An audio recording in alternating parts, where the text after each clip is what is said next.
चलो अब बात करते हैं हम लोग एटमॉस्फेयर की। तो एटमॉस्फेयर है क्या?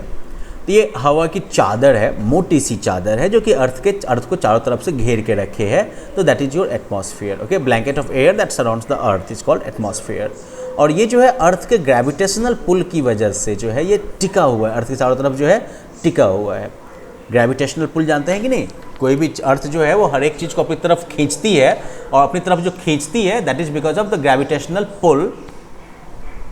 ओके, जिस ग्रेविटेशनल पुल की वजह से चीज़ों को अपनी तरफ खींचती है, उसी ग्रेविटेशनल पुल का, गुरुत्वाकर्षण के बल का यूज करके ये एटमॉस्फेयर को भी अपनी जगह पर जो है बांध के रखी रहती है। अब एटमॉस्फेयर का कंपोजिशन को अगर आप देखो तो एटमॉस्फेयर में जो है गैसेज के मिक्सचर हैं, साथ ही साथ वाटर वेपर है, डस्ट पार्टिकल है, पॉलन ग्रेन है, और बहुत सारी इम्प्योरिटी जैसे कि धुआं, सॉल्ट और बाकी केमिकल, ये सब इसमें जो है अलग अलग मात्रा में मौजूद रहते हैं। अब सबसे ज़्यादा अगर कहोगे डोमिनेंट क्या है तो दैट इज नाइट्रोजन। नाइट्रोजन जो है वो एटमॉस्फेयर का सबसे एबंडेंट गैस है, मतलब सबसे ज़्यादा पर्याप्त मात्रा में, जिसको हमारे यहाँ कहते हैं ढेंगड़ा के रहना। तो ये एबंडेंट गैस है जो कि हमारे एटमॉस्फेयर में मौजूद रहता है। It is 78% of the atmosphere. Oxygen जो है वो 21% हो गया, और बाकी जो 1% है that is made up of gases. ये जो है गैसेज का बना हुआ है, जैसे कि carbon dioxide, hydrogen, argon, helium, ozone, इन सभी से बना हुआ है।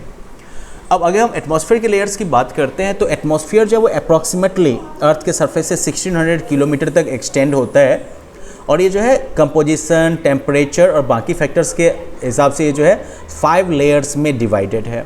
ठीक है, 5 लेयर टोटल हो जाते हैं इसके। अब सरफेस से जो शुरू होता है दैट इज योर ट्रोपोस्फीयर, फिर stratosphere, mesosphere, thermosphere, ionosphere and exosphere. अरे it's more than 1, more than 5।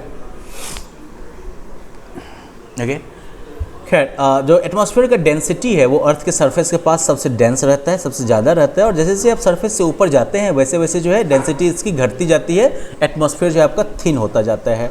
और यही वजह है कि जब आप ज़्यादा ऊपर चले जाते हैं तो आपको सांस लेने में कठिनाई होती है। अब जब हम एटमॉस्फेयर की बात करते हैं तो एटमॉस्फेयर के साथ ही जो है और भी बहुत सारी चीज़ें जो है वो भी इसमें शामिल हो जाती हैं। For example air temperature, pressure and humidity. अब किसी भी जगह पर जो गर्मी है या ठंडी है वो जो है वहाँ के एयर टेम्परेचर की वजह से होती है। अब बहुत सारे फैक्टर्स इसमें शामिल होते हैं, जैसे कि लैटिट्यूड, मतलब कि इक्वेटर से कितनी दूरी पर मौजूद हैं आप, या फिर एल्टीट्यूड, ज़मीन से सी लेवल से आप कितनी ऊंचाई पर हैं, डिस्टेंस फ्रॉम द सी, समुद्र से कितनी दूरी है आपकी, विंड क्या है, ओशन करंट कैसा है। ठीक है, जैसे जैसे लैटिट्यूड या एल्टीट्यूड बढ़ता जाता है, मतलब कि इक्वेटर से जैसे जैसे आपकी दूरी बढ़ती जाती है, या फिर सी लेवल जैसे जैसे आपकी ऊंचाई बढ़ती जाती है, टेम्परेचर जो है वो घटता जाता है। Okay, this is like a breakup of different spheres of the atmosphere. Earth surface के ठीक ऊपर आपका ट्रोपोस्फियर हो गया। ठीक है, इसके ऊपर जो है फिर आपका ओजोन स्फीयर, फिर stratosphere, and then you have got like mesosphere, फिर आइनोस्फीयर एंड देन एक्सोस्फीयर, बाहर का एरिया हो गया ये। This is the breakdown of your atmosphere different parts. Okay, now this part is actually quite indecipherable, so in this case I will be reading from the book, but your job will be to like just to keep following on the lines as I like mark them here. Okay, so just like open your book at this point.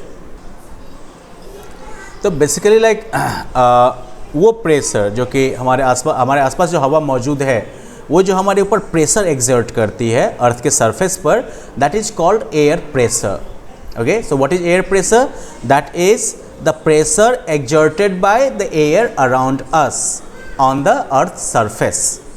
ठीक है, तो ये जो है अब किसी पर depend करता है, it depends on temperature of air and altitude. तो एयर प्रेशर जो है वो 2 फैक्टर्स पर डिपेंड करता है. पहली बात कि हवा का टेम्परेचर क्या है और एल्टीट्यूड हाइट क्या है, क्योंकि वार्म एयर जो होता है वो लाइट होता है, हवा अगर गर्म होगी तो वो जो है हल्की हो जाएगी, and then it exerts low pressure, ये जो है लो प्रेशर एग्जर्ट करती है.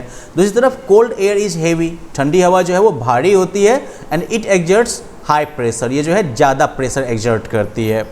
ओके, मूविंग एयर जो है, जो हवा चल रही है, जो एयर चल रही है, दैट इज कॉल्ड विंड. तो विंड जो है वो नॉर्मली हाई प्रेशर एरिया से जो है लो प्रेशर एरिया की तरफ मूव करती है.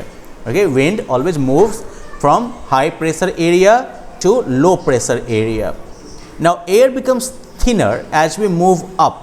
जैसे जैसे आप जो है ऊंचाई की तरफ जाओगे, सी लेवल से ऊंचे बढ़ते जाओगे, वैसे वैसे एयर डेंसिटी जो है वो घटती जाती है और इसलिए एयर प्रेशर भी जो है घटता जाएगा। Okay, so with increasing altitude air pressure will decrease, बढ़ती हुई ऊंचाई के साथ एयर प्रेशर जो है वो घटेगा। तो इस तरफ हवा में जो वाटर वेपर जो मौजूद होता है, the amount of water vapour present in the air, it is called humidity. इसे हम जो है ह्यूमिडिटी कहते हैं। ये भी जो है जगह जगह पर बदलता रहता है, चेंज होता रहता है, और हाँ, जितना एल्टीट्यूड बढ़ता जाएगा ह्यूमिडिटी का लेवल जो है वो घटता जाता है। अब एटमॉस्फेयर का इंपॉर्टेंस क्या है? देखो, बात है कि जो कंपोनेंट्स ऑफ एटमॉस्फेयर हैं वो अलग अलग तरीके से हमारे लिए यूजफुल हैं। जैसे कि नाइट्रोजन जो मौजूद है हमारे एटमॉस्फेयर में, so it is very like important to maintain the fertility of the soil. ये तो है ज़मीन के उपजाऊपन को बनाए रखने में बहुत ही यूजफुल है। फिर ऑक्सीजन जो मौजूद है, तो भाई हम सबको इसकी ज़रूरत है, सारे लिविंग बीइंग्स को इसकी ज़रूरत है। जो कार्बन डाइऑक्साइड मौजूद होता है, तो it helps plants to produce food in the presence of sunlight. साथ ही साथ जो है कार्बन डाइऑक्साइड जो है वो सनलाइट को एब्जॉर्ब भी करता है। ठीक है, तो सनलाइट को जब ये एब्जॉर्ब करता है तो उसकी वजह से जो है हीट ट्रैप होती है और गर्मी होती है। Okay, it also keeps the earth warm by absorbing the heat coming from the radiated from the surface. Earth के सरफेस से जो गर्मी रिलीज होती है उसको ट्रैप करके जो है ये अर्थ को वार्म रखता है। नेक्स्ट, ओजोन जो मौजूद होता है, तो ozone protects us from the like harmful ultraviolet rays sun का। वाटर वेपर जो मौजूद होता है हमारे एटमॉस्फेयर में, वही प्रेसिपिटेशन के लिए रिस्पॉन्सिबल है, बारिश के लिए रिस्पॉन्सिबल है। और फिर जो डस्ट पार्टिकल्स जो हैं वो कंडेंसेशन के लिए, यानी कि वाटर वेपर के कंडेंसेशन के लिए जो है न्यूक्लियस फॉर्म करते हैं, जिसकी वजह से ही क्लाउड बन पाता है। तो एटमॉस्फेयर में डस्ट का होना भी जो है वो ज़रूरी है। So well, that's it for this chapter. In the next lesson we will look at biosphere and that will be the end of it as well. Well then, bye bye until then.